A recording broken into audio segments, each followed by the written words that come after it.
Pensamientos bíblicos, serie Pastores y Líderes.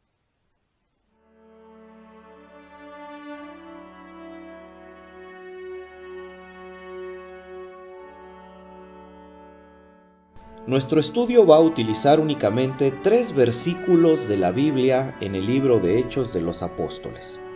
Hechos capítulo 9, versículos 20 al 22. Esta parte de la Biblia nos habla del inicio del ministerio del apóstol Pablo.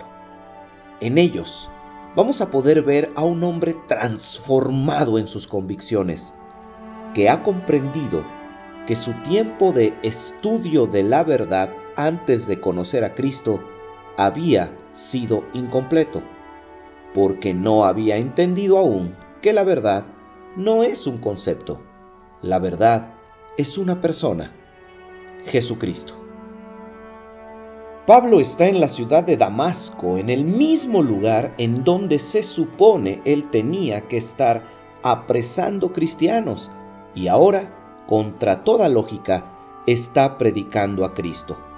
En Damasco, Pablo le llama a Cristo Hijo de Dios, Hechos 9:20, y este pasaje es el único lugar en todo el libro de Hechos en donde se le llama así a Cristo, lo que significa que Pablo ya había entendido perfectamente en quién había creído, y en el arrebato de su carácter, decide Pablo que Damasco es el mejor lugar para que todos sepan lo que Cristo es.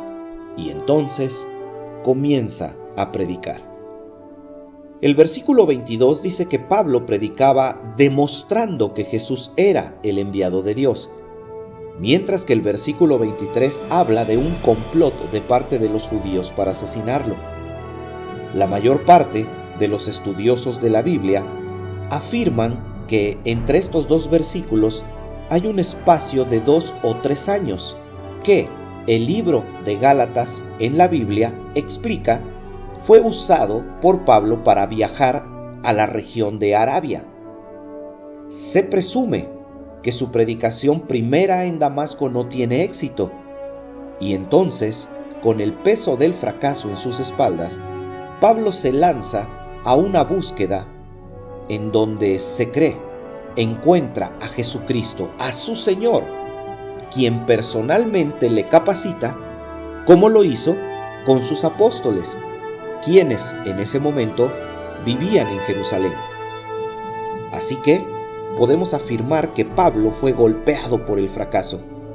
Como todos, sin lugar a dudas, hemos sido golpeados, o lo seremos alguna vez. El fracaso existe, es real y todo el tiempo nos está rodeando. Desde que el hombre pecó, las metas no alcanzadas son la posibilidad más latente para cualquier persona. Si el fracaso entonces no puede evitarse, miremos en otra dirección. ¿Qué podemos hacer si el fracaso nos alcanza? Si el fracaso llega, como cristianos, lo primero que debemos hacer es identificar la fuente de nuestro fracaso. Podemos fracasar por 3 causas diferentes. 1. Por malas decisiones. 2. Como consecuencia de nuestro pecado, lo que está relacionado con las malas decisiones. O 3. Podemos fracasar porque, como sucedió con Job, al maligno se le permite atacar para hacernos fracasar. Si fracasamos por malas decisiones, es porque éstas no fueron dirigidas por Dios, ya que estar con Dios es el único camino que conduce al éxito. Si fracasamos por pecado, es porque nos hemos alejado de la voluntad de nuestro Señor. En ambos casos, debemos confesar nuestro pecado y empezar de nuevo, de una manera diferente.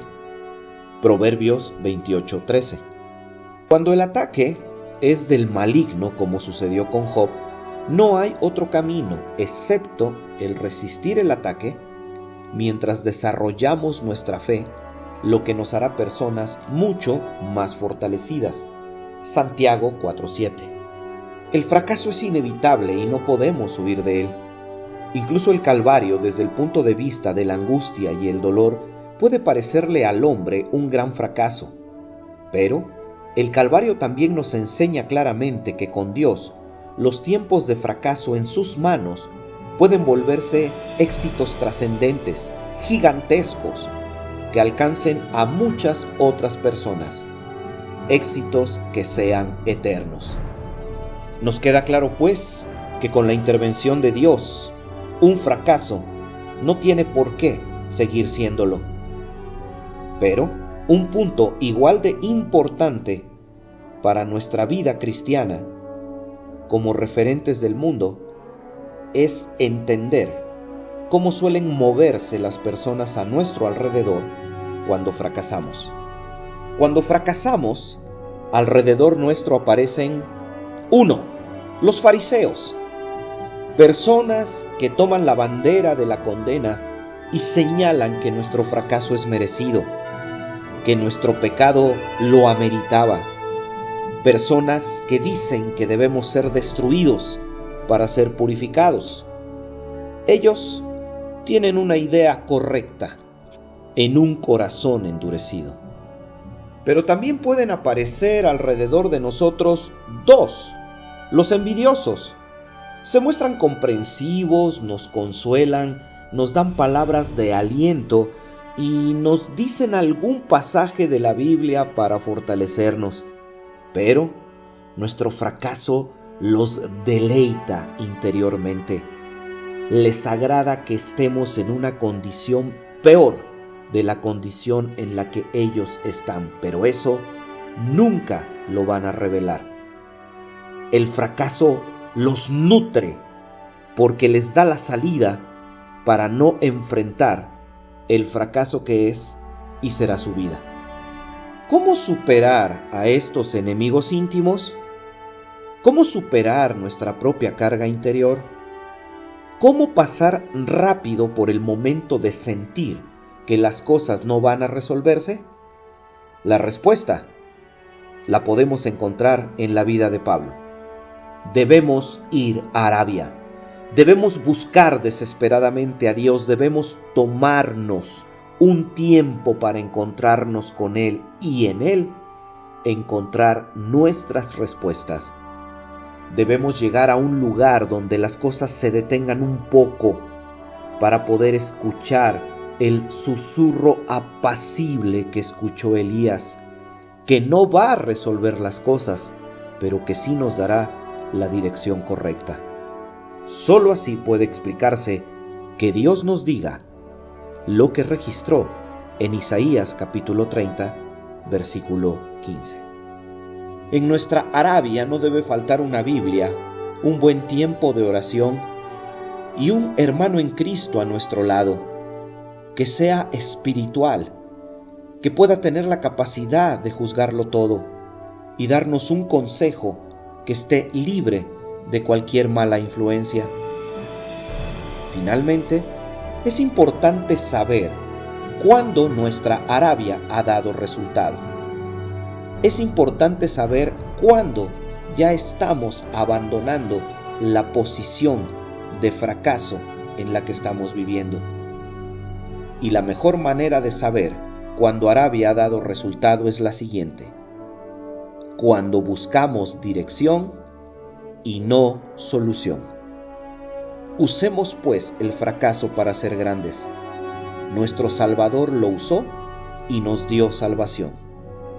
Imitemos esto.